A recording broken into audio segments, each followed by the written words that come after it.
Ram Ram coders, I hope आप सब बहुत अच्छे होंगे। एंड अब लेटेस्ट वीडियो चैनल के चेकआउट किए होंगे, काफी इंटरेस्टिंग कंटेंट आपके लिए। लाइक फॉर अमेजन का भी लेटेस्ट वीडियो आया था कि अमेजन के बारे में सब कुछ कैसे अमेजन में आप एंटर कर सकते हैं, रिसोर्सेज क्या क्या चाहिएगा आपको, एक परफेक्ट रोड मैप, अब जहाँ से भी आप क्या करना चाहिए to get into Amazon. Perfect video था, you can check it out, ठीक है ना। गैस ये क्वेश्चन ए आज का, लाइक ए के हिसाब से बहुत अच्छा क्वेश्चन लगा मेरे को, एंड बहुत दिन के बाद इतना अच्छा क्वेश्चन आया है ए में, ठीक है। मैथमेटिकली क्वेश्चन स्ट्रांग है। एक बार चलते समझते हैं क्वेश्चन को। ओके, अपने आ गए हैं व्हाइट बोर्ड पे। ठीक है गाइस, क्वेश्चन बोल क्या रहा है।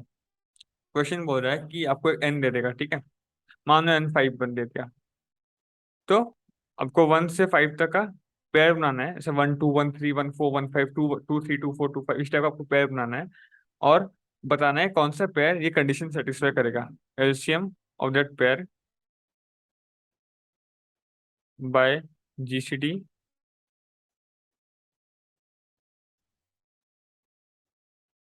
Less than equal to 3। ये ये कंडीशन कौन कौन से पेयर सेटिस्फाई करेंगे आपको बताना है। और ऐसे कितने पेयर है आपको काउंट रिटर्न करना है पेयर का, बेसिकली इतना ही है। और इसमें आगे बढ़ने से पहले आपको ये बेसिक फॉर्मूला तो आता होगा ना, क्या। A into B by G C D of A B. क्या होता है बताइए। ए इंटू बी और G C D of A B होता है आपका L C M of A B, है ना। ये आपको आना चाहिए, बेसिक सा फॉर्मूला है। इसको इधर आप पुट करेंगे अगर, तो ये इक्वेशन क्या बन जाएगा, A into B by G C D का square is less than equal to 3, है ना। अच्छा मेरे को एक बात बताइए गाइस, कोई भी दो नंबर का अगर आप जीसीडी निकालते हो, कोई भी दो नंबर का, ठीक है। तो वो जीसीडी जो होता है, मतलब मान लो आप कुछ भी 18 और 12, जीसीडी क्या है, 6 है भाई। तो 6 इसमें भी है और 6 इसमें भी है, ये तो पक्की बात है ना। दोनों नंबर में 6 तो होगा, कॉमन फैक्टर है, ग्रेटेस्ट कॉमन डिवाइस है, दोनों नंबर में होता है। तो जो ए है उसको मैं ऐसे कुछ लिख सकता हूँ, N1 इंटू जी। मतलब कुछ गलत है क्या। कुछ N1 इंटू जी होगा। अच्छा, बी को मैं ऐसे लिख सकता हूँ N2 इंटू जी। ये भी गलत नहीं है, by G square is equal to 3। बस क्वेश्चन को हम लोग डिकोड करते जा रहे हैं। अच्छा, ये तो कट गया पूरा। अभी क्या बचा भाई, N1 into N2 is equal to 3। अच्छा मेरे को एक बात ये भी बता दो भाई कि N1 एक इंटीजर है पक्का, N2 भी इंटीजर है, इज इक्वल टू 3, मतलब तीन केस है बेसिकली, मोटा मोटा। N1 into N2 equal to 1, right. N1 into N2 equal to 2। आखिरी case N1 into N2 equal to 3। तीन ही केस मोटा मोटा, है ना। ठीक है, अब हम लोग को तीन केस का देखना है। N1 इंटू N2 1, दो नंबर का मल्टीप्लिकेशन 1, दो नंबर का मल्टीप्लिकेशन 1, है ना। तो नंबर क्या होगा, 1 ही हो सकता है ना। तो आप इधर प्रैक्टिकली सोचिए, एक्चुअल में था कि ए इंटू बी और जी कट रहा था। तो यानी कि आप रिलेट कर पाएंगे, अगर मैं कौन कौन से पेयर दूंगा, 1 1 2 2 3 3, अगर N5 है, 1 1 2 2 3 3 4 4 5 5, ये सब में N1 N2 का वैल्यू हमेशा 1 ही आएगा। एंड काम मेरा बन जाएगा। तो इस केस से कितने पेयर बनेंगे, N पेयर। जो अगर आपका N10 है तो क्या 1 1 2 2 3 3 4 4 5 5 10 पेयर बनेंगे। ये बात आपको समझ में आना चाहिए, क्यों मैं ऐसा कर रहा हूँ, क्योंकि N1 इंटू 1 है तो N1 N2 दोनों 1 के बराबर होगा। और N1 है क्या, जी। ए है जी इंटू N1, तो ए हो गया जी, बी भी हो गया जी। ए है क्या आपका जी इंटू N1, राइट। तो N1 तो 1 है, तो ए जी बी भी जी। तो अब जी तो कुछ भी हो सकता है 1 से N तक। आई थिंक ये क्लियर है भाई। इस पे आते हैं, N1 इंटू 2 है तो N1 1 होगा, N2 2 होगा, या तो ये 2 ये 1 होगा। तो इसका जो आंसर आएगा उसको इंटू 2 कर देंगे तो इसका आंसर आ जाएगा। Not a big deal. अच्छा, तो मतलब भाई N1 1 है भैया, तो ए क्या होगा हम लोग का, N1 इंटू जी, तो जी हो जाएगा। बी क्या हो जाएगा भाई, N2 इंटू जी, 2G।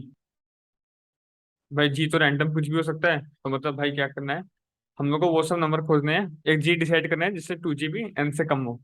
अगर G1 हुआ तो 2G क्या हो जाएगा, G1 हुआ तो A1 हो जाएगा, बी हो जाएगा 2। G2 हुआ तो ए हो जाएगा 2, बी हो जाएगा 4। G3 हुआ तो ए हो जाएगा 3, बी हो जाएगा 6। ऐसे हम लोग को कब तक चलना है, जब तक ये नंबर N से छोटा हो, है ना। अगर N मानो 10 है तो कितना हो सकता है, 4 8 5 10, राइट। तो यही बात है। N अगर 23 है तो कितना हो सकता है, 23/2 11। समझ में आ गई। जब 11 का लोगे तो 11 के कॉरस्पॉन्डिंग क्या आएगा, 22 आएगा, तो उसके बाद और बढ़ नहीं सकता। तो मतलब भैया क्या करना है इधर, इधर करना है भैया हम लोग को N/2 खत्म। और 2 बार इंटू कर देना है। मेक सेंस राइट, कोई नहीं है ऐसा। इधर भी अगेन n1 × 3 है भाई, 3 भी प्राइम नंबर है तो 1 3 3 1। अगेन इसका आंसर निकालेंगे भैया, इंटू 2 कर देंगे। 1 3 तो ए हमारा क्या हो गया भैया, जी हो जाएगा। और बी क्या हो जाएगा भैया, 3 जी।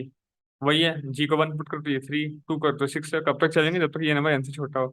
जब तक 3 जी आपका एन से छोटा या बराबर हो, जब तक जी आपका इक्वल टू n/3 हो जाए। इसका लेंगे हम लोग ग्रेटेस्ट कॉमन डिवाइजर, सॉरी तो इसको क्या बोलते हैं, GIF, greatest integer function, right. बस इसका आंसर क्या हो जाएगा भैया, n/3 × 2। I think make sense, थोड़ा क्वेश्चन अच्छा था एक हिसाब से। थोड़ा रिवाइंड के एक बार देखते हैं, समझ में आ जाएगा। तो बस ओवरऑल क्या है भैया, 3 केस बना हम लोग का। क्विकली सम अप करूँ तो ये क्वेश्चन में दिया हुआ था, हमको पता है फॉर्मूला LCM का ऐसा कुछ होता है। इसको मैं पुट किया तो मेरा ये आ गया। मेरे को पता है ए बी में जी का कंपोनेंट होगा, तो उसको मैंने लिख दिया, तो सब कट के n1 × 3 आ गया। अब मेरे को पता है n1 इंटीजर है, तो इंटीजर मल्टीप्लिकेशन में से इंटीजर ही देगा, तो इसका वही तो 1 होगा, तो 2 होगा, तो 3 होगा। अगर 1 होगा तो एक ही केस है 1 × 1, तो मतलब ए हमारा हो जाएगा जी, बी भी हो जाएगा हमारा जी, राइट। ए भी हो गया जी, बी भी हो गया जी। दोनों जी हो गया, तो जी के हाथ से क्या वैल्यू दे सकता है, 1 से लेकर n तक कुछ भी दे सकता है। तो इसमें n केसेस का आंसर आया n। इधर हम लोग बात किए तो ए हो गया जी, बी हो गया 2G। और इसका हम लोग देखिए n/2 केसेस पॉसिबल है, और रिवर्स भी कर सकते हैं, पेयर 1 to 2 1, तो इंटू 2 कर दिए। सेम इधर भी वही काम किए। टोटल मेक सेंस, तो आपका फाइनल आंसर क्या होगा भाई, 1 प्लस n/2 प्लस क्या भाई, n/3। पूरा क्लियर है अभी, राइट। एक बार कोड पे चलता हूँ, कुछ है नहीं कोड में यार। देखिए सिंपल सा कोड है इसका। क्या है भाई, इनपुट दिया int n, cin n, cout क्या कर दिया, 1 की n, और 2 की n/2 इंटू 2, और 3 की n/3 इंटू 2। बस दैट्स इट, ये एक्सेप्टेड कोड है, परफेक्ट है। तो I think this make sense, और ये क्वेश्चन आपको समझ में आ गया होगा। O1 में पूरा हो गया, नहीं तो मेरे को लग रहा था ब्रूट फोर्स में तो आंसर जाएगा, n10⁸ दिया हुआ है। तो ये आई थिंक पूरा क्लियर है। यहाँ पर अगर आपको क्या है कि एक N K R C input में दिया हुआ है, ठीक है।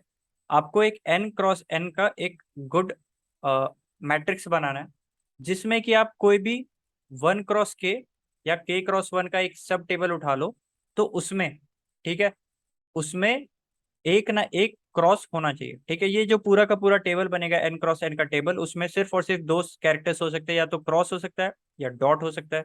अगर आप उसमें के हॉरिजॉन्टली या के वर्टिकली कोई भी कंसिक्यूटिव सेल्स उठाते हो, तो उसमें एक ना एक क्रॉस होना चाहिए, ठीक है। आपको एक और कोऑर्डिनेट दिया हुआ RC, ठीक है, जहां पर बाय डिफॉल्ट उन्होंने क्रॉस रखा है, ठीक है। क्वेश्चन बनाने वाले ने ही एक क्रॉस बना के डाला है, ठीक है। अब आपको मिनिमम क्रॉस का इस्तेमाल करते हुए एक ऐसा टेबल बनाना है, जिसमें हर एक के, अगर मैं हॉरिजॉन्टली या वर्टिकली कंसेक्यूटिव सेल्स लूं, तो उसमें एक ना एक मुझे क्रॉस मिल जाए, ठीक है। और ये जो क्रॉस मैं इस्तेमाल कर रहा हूँ, ये मिनिमम अमाउंट होना चाहिए, ठीक है। ऐसा नहीं कि मैं पूरे के पूरे अगर मैट्रिक्स को ही क्रॉस से भर दूं, ठीक है, तो मैं कोई भी कहीं पर भी उठा लूं, मुझे एक क्रॉस मिल ही जाएगा, ठीक है। उस तरीके से मुझे नहीं जाना है, मुझे मिनिमम अमाउंट ऑफ क्रॉस का इस्तेमाल करना है, ठीक है। तो इस क्वेश्चन को अगर कुछ आपको अभी डाउट है, तो ये एग्जाम्पल टेस्ट केस देखते के साथ आपका क्लियर हो जाएगा, ठीक है। सबसे पहला टेस्ट केस देखते हैं। यहाँ पर आपको एक 3×3 का सब मैट्रिक्स दिया हुआ है, ठीक है।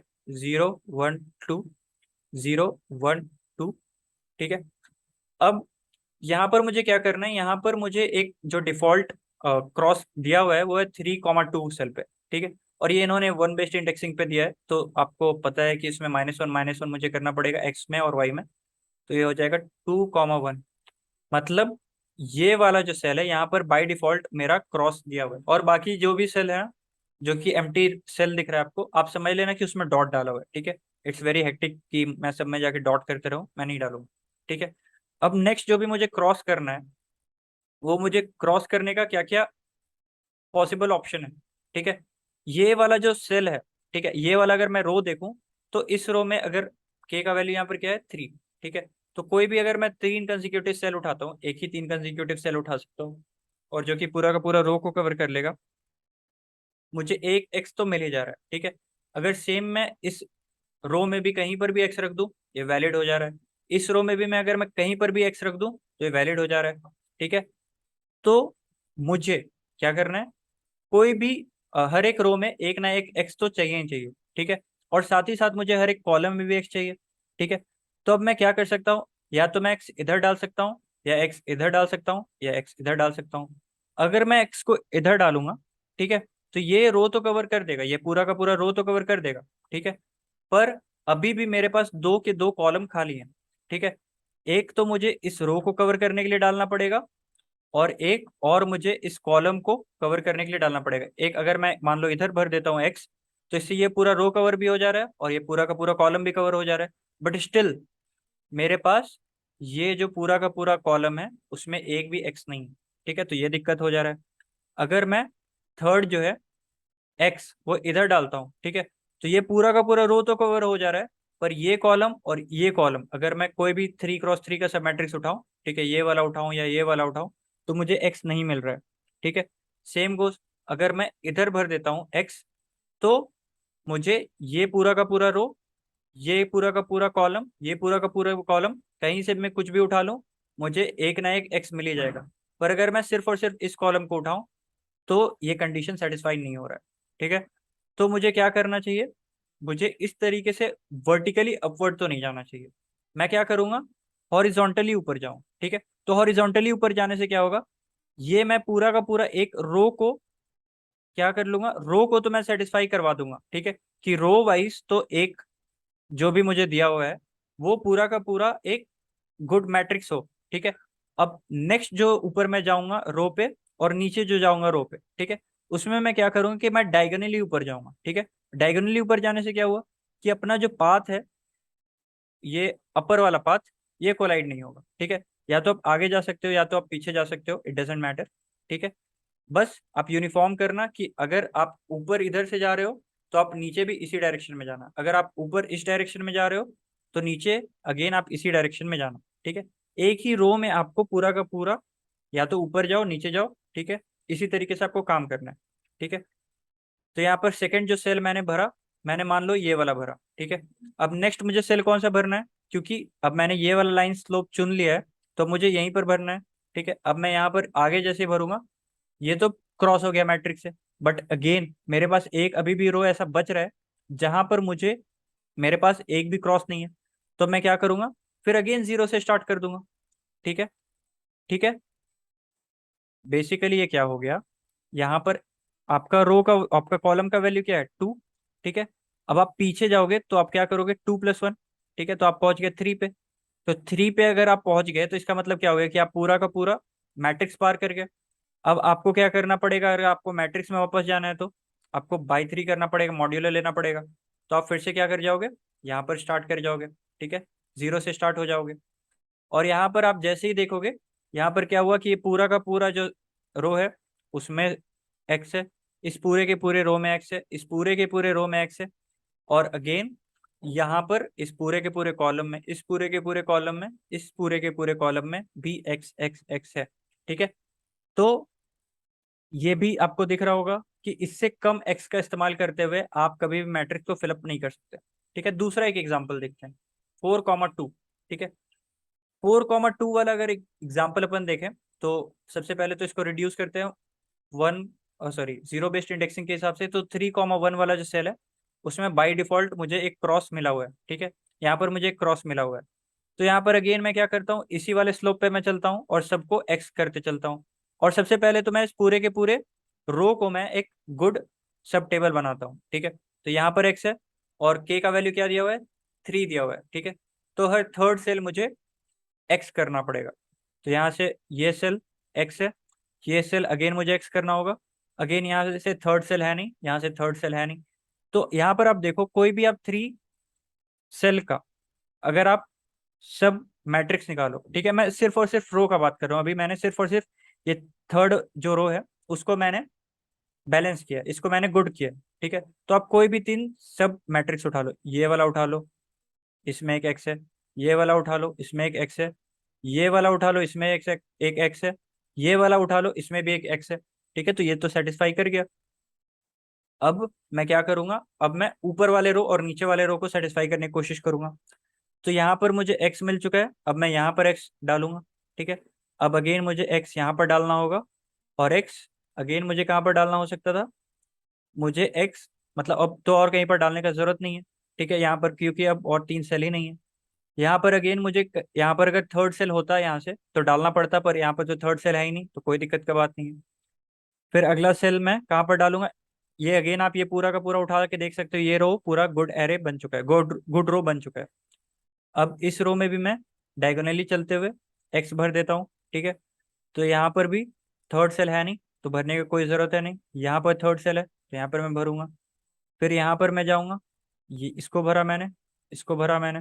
ठीक है, अब आप देख सकते हो कि यहाँ पर जो आपका कॉलम है, ठीक है, वो भी अगर मैं कॉलम वाइज अगर भरता तो मुझे सीधा इसके दो ऊपर ही भरना पड़ता थर्ड। ठीक है, अगर मैं इसको कॉलम को भरता तो इसके भी मुझे दो ऊपर ही भरना पड़ता, जो कि यहाँ पर एग्जैक्टली हो रहा है।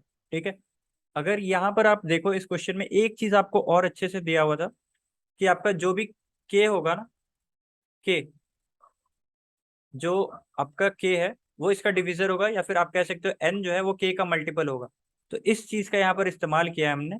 तो इस इस्तेमाल से हमारा क्या हुआ कि जो हम डायगोनली चले उससे सारा का सारा रो हमारा ऑप्टिमली कवर हुआ, और रो को कवर करते करते हमने कॉलम को भी ऑप्टिमली कवर कर दिया। ठीक है, अब यहाँ पर अगेन मैं नीचे आता हूँ, यहाँ पर मैंने एक्स डाला।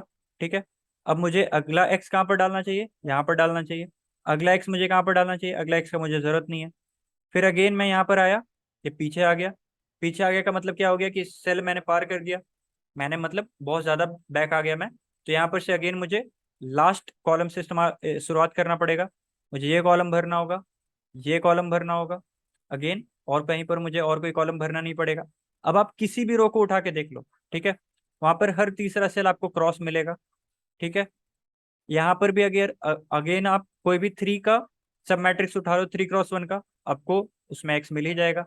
आप वर्टिकली भी उठा लो तो आपको एक ना एक एक्स मिल ही जाएगा। ठीक है, तो बस ये सिंपल सा सॉल्यूशन था, सिंपल सा अप्रोच था। मुझे उम्मीद है आपको समझ में आ गया होगा। अगर इसके बाद भी कोई डाउट है तो आप कमेंट सेक्शन पे आ सकते हैं, या फिर आप हमारे सोशल मीडिया पेजेस के हैंडल से भी जुड़ सकते हैं। एक बार इसका कोड वॉक थ्रू कर लेते हैं, किस तरीके से मैंने कोड किया। कोड भी अगेन इसका बहुत ही सिंपल है, जिस तरीके से बात हुआ था उसी तरीके से इसका कोड भी है। सबसे पहले एन के आर सी मैंने इनपुट ले लिया। ठीक है, उसके बाद एक एन क्रॉस एन का एक मैंने मैट्रिक्स बना लिया, जिसमें बाय डिफॉल्ट सब में मैंने डॉट भर दिया। ठीक है, अब मैं क्या करूंगा, अब मैं वर्टिकली ऊपर जाते हुए डायगोनली सभी रो को, ठीक है, सभी रो को डायगोनली ऊपर जाते हुए मैं गुड बनाऊंगा, और एट द सेम टाइम मैं नीचे आते हुए सभी रो को डायगोनली डाउन, ठीक है, गुड बनाऊंगा। और इस बीच में अगर मैं कभी एन से बाहर चला गया या फिर जीरो से नीचे आ गया तो फिर मैं रीसेट करूंगा लास्ट सेल से, या फिर इस केस में मैं रीस्टार्ट करूंगा फर्स्ट सेल से। ठीक है, ये जो भी कोड है आपको, ये आपको ब्रो कोडेस वाले हैंडल पे मिल जाएगा, आप वहां पे से इसको फॉलो कर सकते हो। अगेन आप इसको एक बार पॉज करके देख लेना, आई डोंट थिंक इस कोड में कुछ भी बहुत ज़्यादा समझाने जैसा है। बस जो मैंने बात किया वही मैंने कोड किया है। तो आई होप आपको समझ में आ गया अच्छे होगा। होंगे। बट अगेन आपको एंड गैस अच्छा क्वेश्चन सी, मतलब इजी लगा मेरे को सी के हिसाब से। अच्छा क्वेश्चन था, ऑब्जर्वेशन बेस्ड था। ठीक है, क्या एक्सपीरियंस अगर अच्छा खासा है तो हो जाएगा आपसे। ठीक है, तो क्वेश्चन क्या बोलता है एक बार समझ लेते हैं क्विकली। गैस क्वेश्चन बस इतना ही बोला है कि आपको दो एरे दे दिया, ठीक है, ए और बी। आपको क्या करना है, आपको दोनों एरे को इक्वल बनाना है। आप बी को छेड़ भी नहीं सकते हो, ए को छेड़ सकते हो। क्या कर सकते हो भाई, आप ए का मतलब ए ऐसा मान लो A1 A2 A3, ऐसा कुछ एरे है ए। आप ए का कोई एलिमेंट दे सकते हो, ठीक है, उसको आप इंक्रीज कर सकते हो बाय 1।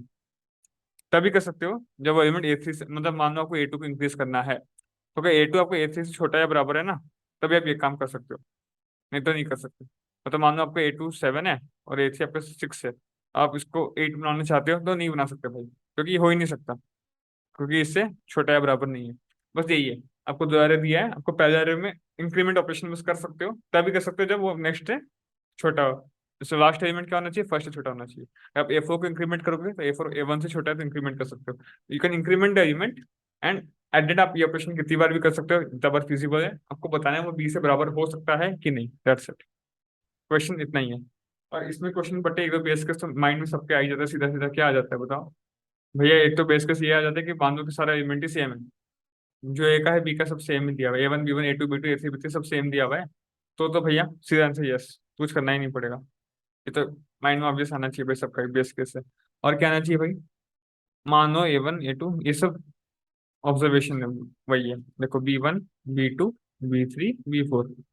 तो क्या बोल रहा हूँ मैं इधर, मैं बोल रहा हूँ कि A3 जो है आपका, अगर मान लो B3 से बड़ा है, मतलब मान लो A3 8 है, B3 आपका 7 है, आपको ऑपरेशन क्या अलाउड है, इंक्रीमेंट। तो भाई आप इसको 7 कैसे बनाओगे, आप इसको 8 को बढ़ा ही सकते हो, कमा तो नहीं सकते, तो इसके इसमें आंसर नॉट पॉसिबल, सीधा सीधा। तो यू कैन चेक कि इटरेशन में क्या कोई एलिमेंट ऐसा बाई चांस है कि उससे बड़ा हो, अगर उससे कोई एलिमेंट बड़ा है तो कभी भी बन ही नहीं सकता भाई, सीधा सीधा नो। और ये कैसे सीधा यस, ये दो तो एकदम स्ट्राइक करना चाहिए, इसमें कुछ है नहीं। अब असल क्वेश्चन में प्रवेश करते हैं हम लोग। क्या है भाई क्वेश्चन, समझते हैं। A1 A2 A3 A4, ठीक है। B1 B2 B3 B4। अब मान लो कि अब कुछ इंक्रीज करना पड़ेगा, मान लो आपको इसको इंक्रीज करना पड़ेगा, बाई कितना भी कर दो यार, इसको इंक्रीज करना है, इसको इंक्रीज करना है, इसको नहीं करना है, इसको करना है, ऐसा कुछ भी सोचो, ठीक है। अब प्रैक्टिकली सोचो, जितना भी इंक्रीज करना है आई डोंट केयर। मान लो कि इसको 10 इंक्रीज करना है, इसको 9 करना है, जितना भी करना है। मैं बोल रहा हूँ, मैं क्या बोल रहा हूँ, समझो आप। B1 को आपको, A1 को इंक्रीज करके B1 बनाना है, और A1 को आप तभी इंक्रीज कर सकते हो जब वो A2 से छोटा या बराबर हो। इतना ही तो है ना, कि अगर A1 A2 से छोटा या बराबर है तो आप A1 को इंक्रीज कर सकते हो। अच्छा, आपको पता है कि मान लो ऐसा कुछ हो सकता है कि A1 अभी 3 है और A2 अभी 2 है, पर A2 फ्यूचर में 10 बनने वाले हैं। इसका मतलब B2 10 है तो A2 फ्यूचर में 10 बनेगा, और ये फ्यूचर में 7 बनेगा, इंक्रीमेंट हो गया। मैं बोल रहा हूँ अभी तो इसको इंक्रीमेंट नहीं कर सकते हैं, पर कभी ना कभी तो आप इसको 7 बना ही सकते हो। मेरी बात समझ रहे हो। मैं बोल रहा हूँ आप A1 को अभी देखोगे तो इन द फर्स्ट ऑपरेशन आप इसको इंक्रीमेंट नहीं कर सकते, बिकॉज ये इससे A2 से बड़ा है। अभी आप नहीं कर सकते, पर फ्यूचर में कभी तो कर पाओगे, जब मान लो ये 10 हो गया पूरा, मैक्सिमम फॉर्मेट में आ गया, तब तो इसको आप आराम से 7 बना सकते हो, क्योंकि ये इसी पे डिपेंडेंट है। A1 डिपेंडेंट किस पे, A2 पे डिपेंडेंट है भाई। A2 का, अब A2 का करंट ही जो भी वैल्यू, आई डोंट केयर उसका फ्यूचर में क्या बनने वाला है। वो मैक्सिमम A2 क्या हो सकता है, वो हो सकता है मैक्सिमम 10। अगर ये A2 मैक्सिमम 10 हो सकता है, तो और मुझे मैक्सिमम 7 होना है, तो मैं हो सकता हूँ। अगर मेरे को मान लो 11 होना पड़े, तो this is not possible again, क्योंकि मैं 11 तो पॉसिबल है, क्योंकि जब ये 10 हो जाएगा अगेन इक्वल, तो आप बढ़ा सकते हो। मान लो मेरे को 15 होना था, तो मैं कभी हो ही नहीं सकता, क्यों, क्योंकि मेरे आगे जो मैं डिपेंडेंट हूँ मेरे आगे वाले पे, और मेरा आगे वाला जीवन में मैक्सिमम 10 ही हो सकता है, उससे बढ़ नहीं सकता। मैं 15 कैसे होऊंगा फिर, मैं 11 तक हो सकता हूँ मैक्सिमम, क्योंकि ये 10 हो गया, तो आप इसको भी 10 तक ले जाओगे, फिर भी लेस देन इक्वल टू में आप इंक्रीमेंट कर ही सकते हो, तो ये 11 तक मैक्सिमम में हो सकता हूँ, उससे ज्यादा मैं हो नहीं सकता। तो समझ में आया कुछ, आइडिया लगा। क्या आइडिया लगा कि A1 को क्या है, हमको फर्क नहीं पड़ रहा, हमको जानना है कि वो कितना बनना है उसको, और वो डिपेंडेंट जिस पे वो मैक्सिमम कितना बन रहा है, जिस पे वो डिपेंडेंट है वो मैक्सिमम कितना बनना है, और मुझे कितना बनना है। अगर ऐसा फिजिबल है तो कभी ना कभी हो ही जाएगा। मतलब आप बोलोगे भैया A2 भी तो किस पे डिपेंडेंट होगा, ठीक है। अगर A2 नहीं बन पाएगा तो बस A2 अगर बन पा रहा है तो A1 बन पाएगा, बस इतना ही बोल रहा हूँ मैं। अगर A1 बन जाएगा अगर A2 बन पा रहा है तो। अब A2 की आप देखोगे भाई, क्या वो बन पाएगा, ऐसा आप सबका देखो, अगर कोई भी एक नहीं बन पाया तो आपको पूरा चेन डिस्टर्ब हो गया भाई, तो आंसर नो। अगर सब बन पाए तो भाई परफेक्ट। मानो आप A2 का आप देखोगे, A1 का देखे भाई, जब इसको 11 बनना था, ये बन सकता है। अब A2 का देखोगे A3 से, ठीक है। अब A3 से देखे फायदा नहीं है, फाइनल A3 क्या बनेगा, B3। वो है भी B3 है, वो तो इंक्रीज होगा भी नहीं। अच्छा, ये होगा B3। अब देखो B2 के B3 से छोटा या बराबर है, या एक बड़ा है, मतलब B3 10 है तो ये 11 तक जा सकता है ना। अगर है तो हाँ भाई सही है। B2 जीवन में कभी ना कभी, तो A2 जीवन में कभी ना कभी B2 बन सकता है, और सिंस ये बन सकता है तो फिर ये भी बन सकता है, सिंपल। और ये अगर बाई चांस को 15 बनना होता तो फिर अगेन नो हो जाता। अच्छा, अब A3 पे आओ। A3 को तो इंक्रीमेंट करना ही नहीं, तो इसका कुछ देखना ही नहीं कंडीशन। इंक्रीमेंट आपको A3 को करना नहीं, ये बाय डिफॉल्ट B3 है, इसमें इंक्रीमेंट नहीं करना। ये अगर 5 है तो ये भी 5 है, तो इंक्रीमेंट इसको नहीं करना, इसको आपको चेक करना ही नहीं है। अब इस पे आएंगे भाई, इसका क्या देखेंगे भाई, इसको बी फ्यूचर में B4 बनना है, भाई डिपेंडेंट है B1 पे। क्या B1 कभी बन सकता है, मतलब B4 B1 से छोटा है, बराबर है, एक बड़ा है, हाँ भाई है, तो ये भी बन सकता है। बस आपको और थोड़ा थोड़ा आइडिया लग रहा होगा। एक बार एग्जाम्पल में ड्राइविंग कराऊंगा तो आपको पूरा क्लियर हो जाएगा। देखिए एग्जाम्पल 3 4 1 2, एक एग्जाम्पल ड्राइविंग करते हैं। पहले देखिए 1 2 5 बाई डिफॉल्ट बराबर है तो यस। इसमें देखो 2 1, पॉसिबल ही नहीं है भाई, कैसे बटा हो सकता है यार इसे, तो ये सीधा सीधा नो। हाँ 3 4 1 2 6 4 2 5, ठीक है। चलो, इसको पहला को 3 से 6 होना है, बढ़ना है, पहले वाला इंक्रीज होगा, दूसरा वाला इंक्रीज नहीं होगा। तीसरा वाला इंक्रीज होगा, एक इंक्रीज होगा ना, कितना हो रहा है हमको फर्क नहीं पड़ रहा है, मैं भी बताया। तीसरा वाला, चौथा भी इंक्रीज होगा, चलो इतना तो परफेक्ट है। अच्छा, अब पहले इंक्रीज होगा, अब पहले इंक्रीज होकर मैक्सिमम कितना हो सकता है? 6। अच्छा, दूसरा का मैक्सिमम वैल्यू क्या है? 4। क्या ये पॉसिबल है? अगर ये डिपेंडेंट है इस पे और ये 4 है, तो ये मैक्सिमम भी 5 हो सकता है, उससे बड़ा तो कभी हो ही नहीं सकता, तो this is no, straight away no. नीचे है 2 4 1 4 5 3, 2 इंक्रीमेंट होगा, 4 इंक्रीमेंट होगा, 1 भी इंक्रीमेंट होगा, सही है। अच्छा, और ये इंक्रीमेंट होकर मैक्सिमम क्या हो रहा है? 4। और क्या नेक्स्ट छोटा है? हाँ भाई, ये पॉसिबल है भाई, इसमें कोई दिक्कत ही नहीं। अब 5 का ये इंक्रीमेंट हो रहा है और मैक्सिमम कितना हो रहा है? 5। और डिपेंडेंट किस पे? इस पे, इसका मैक्सिमम वैल्यू 3 है भाई। नहीं पॉसिबल है, सिंस ये 3 तो ये मैक्सिमम 4 ही हो सकता है, 5 तो कभी हो ही नहीं सकता। सीधा सीधा नो। लास्ट केस पे आते हैं। 1 से 6 इंक्रीमेंट होगा, 2 से 5 इंक्रीमेंट होगा, 3 से 6 इंक्रीमेंट होगा, 4 से 7 इंक्रीमेंट होगा, 5 से 7 इंक्रीमेंट होगा, 5 इंक्रीमेंट हो रहा है। ठीक है, हर एक का चेक करेंगे। अब बताओ भाई, ये इंक्रीमेंट होकर मैक्सिमम क्या हो रहा है? 6। ये इंक्रीमेंट होकर मैक्सिमम क्या है? 5। ये इस पे डिपेंडेंट है ना भाई, सबका मैक्सिमम लिखे हुआ 6 7 6, हाँ। ये इस पे डिपेंडेंट है, हाँ। और क्या ये भाई, ये तो 5 है और ये 6 बन सकता है, हाँ पॉसिबल। इस पे आते हैं भाई, ये 5 डिपेंडेंट इस पे है, ये भी बन सकता है, छोटा है। ये इस पे डिपेंडेंट है, ये भी बन सकता है, सही है। ये इस पे डिपेंडेंट है तो 7 तो बन नहीं सकता, उससे बड़ा नहीं हो सकता। ये डिपेंडेंट इस पे है तो ये भी हो सकता है। भाई सारा ही हो पा रहा है, तो this is a possible perfect answer. बस इतना ही क्वेश्चन है। आपको देखना है कि वो यस नो तो इनिशियल केस आप देख ही लोगे, उसके बाद देखोगे कौन कौन इंक्रीमेंट हो रहा है, वो हो सकता है कि नहीं फ्यूचर में होने के लिए। बस आपको देखना है कि वो जो फाइनल एरे बन रहा है उसका रेंज में आ रहा है कि नहीं। That's it. एक बार कोड दिखाता हूँ, क्लैरिटी आएगा। अच्छा क्वेश्चन है गाइस, हमको अच्छा लगा क्वेश्चन बहुत। ये कोड थोड़ा डेंजरस लिखा गया है, अब इधर आइए आप। हम्म ये बेसिकली इनपुट फॉर्मेट है, दोनों एरे पे इनपुट दिया हूं मैं इधर। अब मैं बोला कि अगर बाई चांस कभी ऐसा हो गया ए आई बी ए से बड़ा हो गया, जो कि नहीं हो सकता, तो सी आउट नो खत्म कहानी। और अगर ए आई बी ए से बराबर है तो कोई दिक्कत नहीं है, अगर बराबर नहीं है तो मतलब डिफरेंस कुछ ना कुछ है, तो ये इंडेक्स को पुश कर दिया कि भाई हाँ ये इंक्रीमेंट होगा फ्यूचर में। 1 2 3 4, 2 2 3 5, तो मतलब ये दोनों तो नहीं होगा, पर ये इंडेक्स हिस्टोरिकल इंक्रीमेंट होगा, ये भी इंक्रीमेंट होगा। ठीक है, अब मैं क्या बोला भाई? मैं बोला कि अगर वी का सही 0 है, मतलब कोई भी एलिमेंट इंक्रीमेंट होगा ही नहीं, सब इक्वल ही है, इसका मतलब बड़ा छोटा वाला केस है नहीं, इंक्रीमेंट कोई होगा नहीं, तो सारी इक्वल है, तो आंसर यस। अगर सारी इक्वल नहीं है तो इंक्रीमेंट होंगे, और कितने एलिमेंट इंक्रीमेंट होंगे भाई? इस केस में 2 ही है, ये हो रही है, तो आप इन दोनों को चेक करोगे क्या ये पॉसिबल है। कैसे चेक करोगे भाई? इसका इंडेक्स तो क्या है? We of I. वी में क्या स्टोर होगा? इंडेक्स 0 इंडेक्स 3, है ना? तो इंडेक्स 0 है, इसका नेक्स्ट, ये डिपेंडेंट किस पे? इसका नेक्स्ट वाला कौन है? +1। मॉडर्न क्यों? इसके ये भी लिखी है हमने, तो ये डिपेंडेंट होगा इस पे, तो इसका नेक्स्ट वाला ये है, तो अभी 0 है तो नेक्स्ट वाला डिपेंडेंसी 1 पे है। अब क्या देखोगे भाई? अभी मैं जहाँ हूँ 0 पे, उसका -1 < नेक्स्ट, मतलब ये 2 है, -1 1, इससे छोटा है क्या 2 से? हाँ, तो दिस इज पॉसिबल। क्योंकि इसका मैक्सिमम क्या हो सकता है? 3 तक हो सकता है, इसे -1 करके बोला, इससे छोटा या बराबर होना चाहिए, दिस इज पॉसिबल। अगर बाई चांस ये नहीं आता तो दिक्कत होता। पॉसिबल, अब आगे बढ़ो, नेक्स्ट इंडेक्स क्या है? 3। 3 के नेक्स्ट में क्या होगा? 0।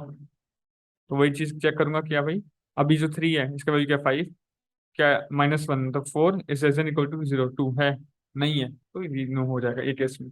बस यही है ओवरऑल, आई थिंक आपको समझ में आ गया होगा, कुछ हार्ड एंड फास्ट नहीं था, अच्छा कोड था, आराम से होना चाहिए आपसे। ठीक है, तो या अगर ये वीडियो समझ में आ गया, अच्छा लगा video, then guys do make sure to like and subscribe guys, और चैनल पे बहुत सारे कंटेंट पड़े हैं। पीपीएस तो आपको पता ही होगा, राइट?